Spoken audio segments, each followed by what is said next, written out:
గత జన్మలో చేసిన పాపాలు ఈ జన్మలో చూపిస్తాయని మీకు తెలుసా? ఒకసారి కృష్ణార్జునులు మారువేషంలో భూలోకానికి వచ్చి కాలినడకతో వెళ్తుండగా మార్గం మధ్యలో ఒక రుద్దురాలు భిక్షాటన చేస్తూ రాజ్య ద్వారం దగ్గర నిలబడుతుంది. అదే సమయంలో రాజు బయటికి వెళ్తుండగా రుద్దురాలని చూసి కోపంతో ఆ రుద్దురాలని కాలుతో తన్ని భిక్ష పాత్రను విసిరివేస్తాడు. అప్పుడు ఆ ముసలి బిచ్చగత్తి ఏడుస్తూ ఆ పాత్రని పట్టుకొని ఇంటికి బయలుదేరుతుంది. ఇది గమనించిన కృష్ణార్జునులు ఆ ముసలి బిచ్చగత్తె వెంట వెళ్తారు. కొంత దూరం ప్రయాణించగా కృష్ణుడు అర్జునుడితో, ఓ అర్జున, ఆ బిచ్చగత్తె ఇంటికి వెళ్లి భిక్షాటన చెయ్యు అనగా అర్జునుడు సరే అని ఆ ముసలి ఆవిడ ఇంటికి వెళ్లి అమ్మా ఆకలి వేస్తుంది అని అంటాడు. ఆ ముసలి అవ్వ తినబోయే అన్నాన్ని అర్జునుడికి పెడుతుంది. అర్జునుడు భోజనాన్ని ఆరగించి కృష్ణుడు వద్దకు వచ్చాడు. మరికొంతకాలం గడిచాక కృష్ణార్జునులు మరలా భూలోకానికి వచ్చి విహరిస్తుండగా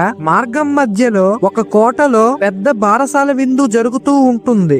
అది చూసిన శ్రీకృష్ణుడు అర్జునుడితో, అర్జున, ఆ కోటలోకి ప్రవేశించి ఆ బారసాల పాపని చూసిరా అని అంటాడు. అర్జునుడు సరే అని చెప్పి ఉయ్యాల దగ్గరికి వెళ్లి పాపను చూడగా ఆ పసిపాప అర్జునుడిని చూసి ఏమయ్యా బాగున్నావా అని పలకరిస్తుంది. అర్జునుడు నిర్గాంతమయ్యి తిరిగి వస్తుండగా మార్గం మధ్యలో ఒక జబ్బు పట్టిన కుక్క ఆరబోసే విందుని తినబోయేసరికి మిగతా కుక్కలు ఆ భోజనాన్ని తినకుండా చేస్తాయి.